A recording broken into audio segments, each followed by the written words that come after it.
Students, आपने किया था पिछली बार प्रश्न संग्रह 5.2 का रिवीजन किया था। आज हम लोग प्रश्न संग्रह 5.3 का रिवीजन करेंगे और इसके रिवीजन के लिए मैं एक बार फिर से आपको बोलूंगा कि जो मैंने पिछली बार आपको नमूना अवकाश पढ़ाया था और मैंने बोला था ये पूरा नमूना अवकाश याद कर लो, वो अगर आप याद कर लिए तो फिर आपको ये एक्सरसाइज जो है वो इजी हो जाएगी। और अगर ये एक्सरसाइज आपको आ गई तो अगली एक्सरसाइज आसानी से आ जाएगी। तो एक बार मैं फिर से आपको याद दिलाता हूं। देखिए, अगर प्रश्न में आता है एक सिक्का उछाला गया है तो आपको लिखना है h, t।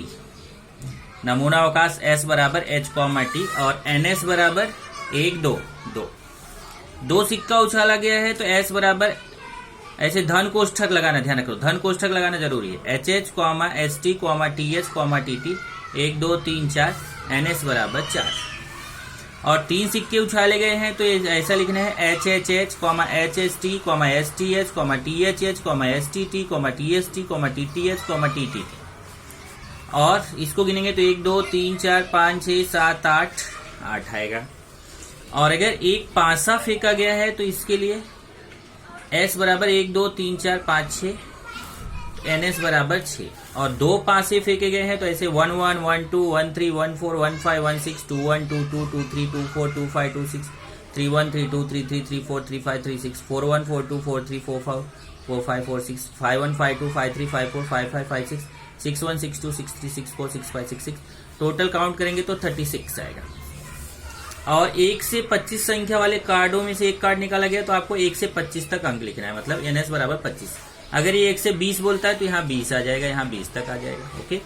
और 52 पत्तों की ताश की गड्डी है तो ताश की गड्डी में हमेशा ताश की गड्डी का क्वेश्चन आता है तो तुरंत आपको यहाँ s नहीं लिखना, बाकी सब में s लिखना है। देखो s लिखना है, s लिखना है, s लिखना है, s लिखना है, लेकिन ताश की गड्डी में s नहीं लिखना है, डायरेक्ट ns लिखना है। ns equal to 52। जब भी ताश का क्वेश्चन आए तुरंत रट्टा मार जाओ, आपको ns इक्वल टू 52 लिखना है। उसमें मैंने आपको उस दिन ताश के पत्ते वाला दिखाया था कि ताश के पत्ते में कुल जो है 52 पत्ते होते, 52 में 26 लाल 26 काले, और जो 26 काले होते हैं उसमें 13 हुकुम 13 चिड़ी, और जो 26 लाल होते हैं उसमें 13 पान 13 ईंट। और उन 13 पत्तों, जो 13 पत्ते होते हैं वो फिक्स होते हैं कि एक इक्का होता है, 2, 3, 4, 5, 6, 7, 8, 9, 10 बेगम, गुलाम बेगम और राजा। वो मैंने पिछले वाले वीडियो में आपको बताया था। तो ये आपको याद रखना जरूरी है। इसी पे डिपेंड आपका प्रश्न संग्रह 5.3 आज हम लोग करेंगे। ध्यान से देखिए, इसमें मैंने कुछ चीजें और आपको दिखाया था, जैसे कम से कम, अधिक से अधिक। तो कम से कम 1 है तो 1 या 1 से अधिक, और अधिक से अधिक 1 है तो 1 या 1 से कम, ऐसा उल्टा है। अगर कम से कम 2 बोलता है तो 2 या 2 से अधिक, और अधिक से अधिक 2 बोलता है तो 2 या 2 से कम। ये भी मैंने आपको पिछले लेक्चर में बता दिया था। अब यहां देखिए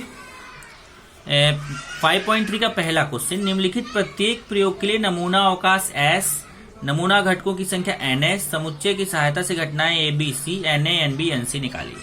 मतलब आगे इस एक्सरसाइज में अगर आप देखोगे तो कुल 6 प्रश्न हैं। इन 6 के 6 प्रश्न में आपको 1, 2, 3, 4, 5, 6, 7, 8 चीजें निकालना है। सब में यही 8 चीजें निकालना। क्या क्या निकालना? s निकालना, ns, a, b, c, na, nb, nc। Question यहां दिया गया, देखिए प्रश्न है, एक पासा फेंकने पर घटना ए है ऊपरी पृष्ठभाग पर आने वाली संख्या सम है, घटना बी है ऊपरी पृष्ठभाग पर आने वाली संख्या विषम है, घटना सी है ऊपरी पृष्ठभाग पर आने वाली संख्या अभाज्य है। अब ये सम, विषम, अभाज्य ये सब भी मैं आपको लिखा दिया था। ओके, सब आपकी कॉपी में है। तो यहां अगर आप देखिए तो पहले जैसे ही आ गया एक पासा। अब एक पासा फेंका गया है तो तुरंत आप यहां देखिए, आपने एक पासा फेंका गया है तो ये लाइन पूरा लिख जाइए। पहले आपका नंबर शुरू, एक पासा फेंका गया है, एक पासा फेंका गया लिखिए, फिर लिखिए नमूना अवकाश s बराबर 1, 2, 3, 4, 5, 6 कॉमा लगा के, और ns बराबर 6। पहले तो इसको लिख जाइए आप। इसको लिखने के बाद तब आप यहाँ पे आइए एक एक घटना, जैसे सबसे पहले घटना ए पर आएंगे। घटना ए जो आपकी है वो है ऊपरी पृष्ठभाग पर आने वाली संख्या सम है। तो अब इसी में से देखो जो आपने नमूना अवकाश लिखा, देखिए एक पासा फेंकने पर नमूना अवकाश S बराबर ये लिख लिया ना। तो जो बाकी ये तीनों घटनाएं हैं A B C, ये घटनाएं हमेशा इसी नमूना अवकाश से निकाली जाती है। ध्यान रखिए, अगर आपने नमूना अवकाश निकाल लिया तो घटना हमेशा इसी के अंदर से निकाल के लिखी जाती है। जैसे पहला बोला है संख्या सम हो, तो सम संख्या कौन सी संख्या होती है? जो संख्या 2 से कटती है उसको सम संख्या कहते हैं। तो इस नमूना अवकाश में देखो कौन कौन सी संख्याएं 2 से कटने वाली हैं। देखो 2 है, 4 है, 6 है। 2 4 6 ये सम संख्या हो गई।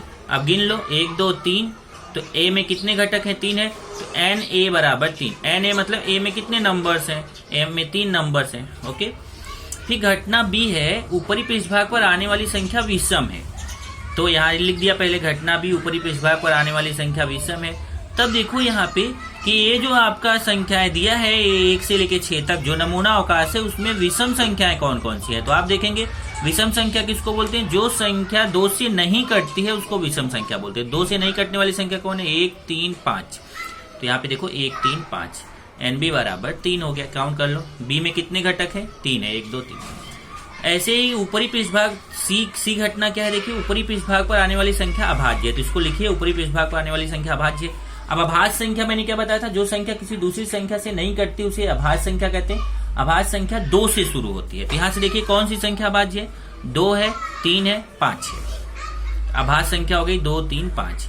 और सी में भी कितने घटक है? 3 है, एनसी बराबर 3। अब यहीं पे जरा फर्क कर लो, विषम संख्या अलग होती है, अभाज्य संख्या अलग होती है। आप क्या करते हो? इन दोनों को एक ही समझते हो? नहीं, विषम संख्या और अभाज्य संख्या में फर्क है और केवल 1 अंक का फर्क है कि विषम संख्या में 1 आता है और अभाज्य संख्या में 2 आता है। विषम संख्या 1 से शुरू होती है, अभाज्य संख्या 2 से शुरू होती है। विषम संख्या ऐसी संख्या होती है जो 2 से नहीं कटती है। जैसे 9 जो है 2 से नहीं कटता है, तो 9 विषम संख्या है। लेकिन 9 अभाज्य संख्या नहीं है, क्योंकि 9 3 से कटता है और जो संख्या किसी भी संख्या से कटती है उसको अभाज्य संख्या नहीं बोलते। तो ये मैं आपको लिखाया हूं, उसको देख लेना। अब है 2 पासा फेंकने पर। दूसरा क्वेश्चन है 2 पासा फेंकने पर। अब एक क्वेश्चन है अगर 2 पासा फेंकते हो तो घटना ये है ऊपरी पृष्ठभाग पर स्थित संख्याओं का योगफल 6 का गुणज है। घटना बी निकालना है, घटना सी निकालना है, इसमें भी 3 घटनाएं निकालनी है। तो जब भी 2 पासे वाला क्वेश्चन आया तो फिर आप देख लीजिए, रट्टा मार के रखिए, तुरंत लिखिए 2 पासे फेंके गए हैं, फिर ये पूरा छाप डालो, फिर NS बराबर 36 लिख दो। यहाँ देखिए 2 पासे फेंकने पर उत्तर देखिए, नमूना अवकाश है इसमें पूरा लिख डाला और यहाँ तक है और NS बराबर 36 हो गया। अब पहली घटना क्या है? ऊपरी पृष्ठभाग पर स्थित संख्याओं का योगफल 6 का गुणज है। अब ध्यान से समझो, कहीं पे 6 का गुणज आता है मतलब 6 के पहाड़े में आने वाली संख्या। इसमें से देखो कि कौन कौन सी संख्या जोड़ने पर 6 के पहाड़े में आती है। 6 के पहाड़े में कौन कौन सी संख्या आती है? 6 6 दूना 12, 6 3 18, 6 चौक 24। तो जोड़ने पे 6 के पहाड़े वाली संख्या आनी चाहिए। जैसे 1 और 1 जोड़ेंगे 2 6 के पहाड़े में नहीं आता है। 1 में 2 जोड़ेंगे तो 3 आएगा, 3 6 के पहाड़े में नहीं आता। 1 में 3 जोड़ेंगे 4, वो भी 6 के पहाड़े में नहीं आता। 1 में 4 जोड़ेंगे 5, वो भी 6 के पहाड़े में नहीं आता है। 1 में 5 जोड़ेंगे 6, ये देखो ये 6 के पहाड़े में आता है। 1 में 5 जोड़ेंगे तो 6 आएगा और 6 के 6 वो 6 के पहाड़े में आता है। इसी तरीके से यहाँ देखिए 2 में 4 जोड़ेंगे तो 6, ये भी 6 के पहाड़े में आता है और 3 3 6 ये भी 6 के पहाड़े में आता है। ऐसे ही 4 2 6 ये भी 6 के पहाड़े में आता है और 5 1 6 ये भी 6 के पहाड़े में आता है और ये 6 6 12 ये भी 6 के पहाड़े में आता है। तो 1 2 3 4 5 6 ये देखिए, इसको लिख डालेंगे यहाँ और यहाँ काउंट करके NA बराबर 6। घटना बी क्या है? घटना बी है ऊपरी पृष्ठों पर आने वाली संख्याओं का योगफल कम से कम 10 है। मतलब अब जैसे मैं जोड़ जोड़ के देख रहा था ना, जोड़ने के बाद कम से कम 10 आना चाहिए। तो जैसे यहाँ देखिए 4 4 8 नहीं लेंगे, 4 5 9, कम से कम 10 का मतलब 10 या 10 से ज्यादा। तो जैसे देखिए 4 और 6 10 होता है, इसको ले लेंगे। ऐसे ही 5 5 10 होता है, इसको लेंगे और 5 6 11 होता है, इसको लेंगे। इसी तरीके से और भी यहाँ देखिए 6 6 12 है। तो इस तरीके से ये देखिए जिसको जोड़ने पे 10 आता है, 6 4 10, 5 5 10, 6 5 10 या 10 से ज्यादा आता है जोड़ने पे, उसको लेना है। फिर काउंट कर लेना 1 2 3 4 5 6, NB बराबर 6। घटना सी है ऊपरी पृष्ठभागों की संख्या समान हो। अब समान संख्या कहाँ आ रहा है? देखो 1 1 2 2 3 3 4 4 5 5 और 6 6, ये समान संख्या है। ये आपका NC बराबर 6। अब 3 सिक्के एक साथ उछाले गए। अब देखिए 3 सिक्के वाला आ गया, ये रट्टा मार जाओ। 3 सिक्के वाला ये लिखो पूरा, नमूना अवकाश NS बराबर 8। तो ये पहले आपने देखिए 3 सिक्का उछालने पर ये 8 लिख डाला, NS बराबर 8। अब एक एक घटना लिखिए, कम से कम 2 चित्त प्राप्त हो। अब कम से कम 2 चित्त मतलब हेड होता है, तो कम से कम 2 हेड मतलब 2 हेड या 2 से ज्यादा हेड। तो देखो जिसमें 2 हेड है, इसमें 2 हेड है, इसमें 2 हेड है, इसमें 2 हेड है और इसमें 2 से ज्यादा हेड है। तो ये चारों यहाँ पे लिखेंगे।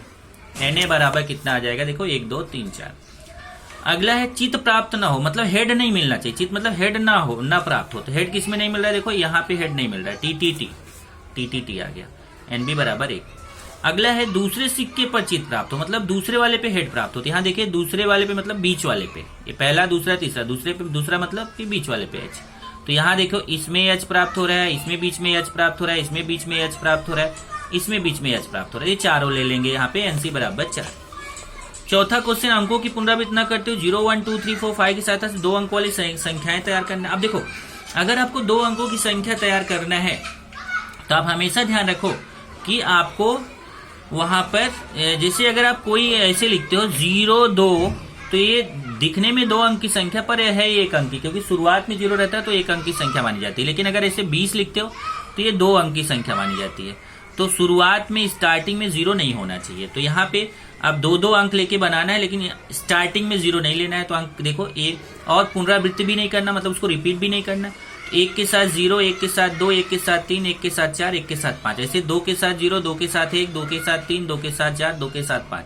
ऐसे 3 के साथ 0, 3 के साथ 1, 3 के साथ 2, 3 के साथ 4, 3 के साथ 5। फिर 4 के साथ 0, 4 के साथ 1, 4 के साथ 2, 4 के साथ 3, 4 के साथ 5। फिर 5 के साथ 0, 5 के साथ 1, 5 के साथ 2, 5 के साथ 3, 5 के साथ 4। ये देखिए इस तरीके से कुल 25 संख्याएं बनेगी। अब प्राप्त संख्या सम हो, मतलब इसमें से जो 2 से कटती है उसको लिख डालो। प्राप्त संख्या 3 से विभाज्य हो, इसमें से जो 3 से कटती हो उसको लिख डालो। और अगला है 50 से बड़ी संख्या। 50 से बड़ी संख्या यहाँ देखो 51 52 53 54, ये 50 से बड़ी संख्या। 50 से बड़ी मतलब 50 को नहीं लेना, उससे बड़ी संख्या लेना है। 5वां क्वेश्चन देखेंगे, 3 पुरुष तथा 2 स्त्रियों में से 2 लोगों की पर्यावरण समिति बनानी है। अब देखिए 3 पुरुष हैं, 3 पुरुष को M1 M2 M3 मान लिया, और 2 स्त्री है, 2 स्त्री को F1 और F2 मान लिया। तो इनकी समिति बनाना है 2 लोगों का, 2 लोगों का ग्रुप बनाना है। तो पहले पुरुष पुरुष का बनाएंगे। देखो M1 M2 का बन सकता है, M2 M3 का बन सकता है, और M1 M3 का बन सकता है। देखो M1 M2 M1 M3 M2 M3। ऐसे ही ये स्त्री का बनाएंगे तो F1 F2 बन सकता है। यहाँ देखिए F1 F2। अब पुरुष स्त्री मिला के बनाएंगे तो एक बार M1 के साथ ये दोनों लेना है, फिर M2 के साथ ये दोनों लेना है, फिर M3 के साथ ये दोनों लेना है। देखिए M1 F1 M1 F2 M2 F1 M2 F2 M3 F1 M3 F2। इस तरीके से ये पूरा बना देंगे तो टोटल कितना बन रहा है 10। अब पहला क्वेश्चन पूछा है, उसमें कम से कम एक स्त्री हो। कम से कम एक स्त्री मतलब एक स्त्री या एक से ज्यादा स्त्री। तो जिसमें एक स्त्री है उसको लेना है, और जिसमें एक से ज्यादा स्त्री उसको। देखिए इसमें एक स्त्री है, इसमें एक स्त्री है, इसमें एक F हो, इसमें एक F हो, इसमें एक स्त्री है, इसमें एक स्त्री है, इसमें एक स्त्री है, इसमें एक से ज्यादा स्त्री है। तो ये पूरा ले डालेंगे इसमें। Na बराबर 7। दूसरा समिति में एक पुरुष एक स्त्री। तो एक पुरुष एक स्त्री मतलब इसको अब नहीं लेंगे, और एक पुरुष वाला भी नहीं लेंगे, केवल एक पुरुष एक स्त्री, एक पुरुष एक स्त्री, एक पुरुष एक स्त्री, वो वाला लेंगे। तो 7 हो गया, 6 हो गया।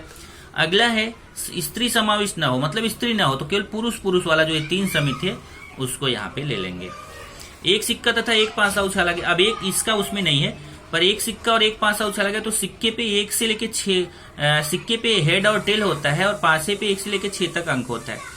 तो अगर एक सिक्का और एक पासा उछालेंगे तो क्या नमूना अवकाश आएगा, H1 H2 H3 H4 H5 H6 T1 T2 T3 T4 T5 T6। ये देखिए टोटल काउंट करेंगे 12। अब पहला क्वेश्चन है कि चित या विषम संख्या मिले। अब चित मतलब हेड मिले। अब इसमें जिसमें देखो हेड हो और विषम संख्या, देखिए हेड और विषम संख्या H1 H3 H5, हेड विषम संख्या, हेड विषम संख्या, हेड विषम संख्या, तो 3 हो गया। अगला है हेड या टेल चलेगा लेकिन सम संख्या हो, तो H2 H4 H6 T2 T4 T6। ये देखिए H2 H4 H6 T2 T4 T6। इसमें हेड चलेगा टेल भी चलेगा लेकिन सम संख्या होनी चाहिए, 2 4 6, टोटल 6 बन गया। और अगला है 7 से बड़ी संख्या। अब इसमें कहीं 7 से बड़ी संख्या है ही नहीं, तो यहाँ इसको खाली छोड़ देंगे, मतलब NC बराबर 0। इस तरीके से ये 5.3 के क्वेश्चन आपको करने हैं।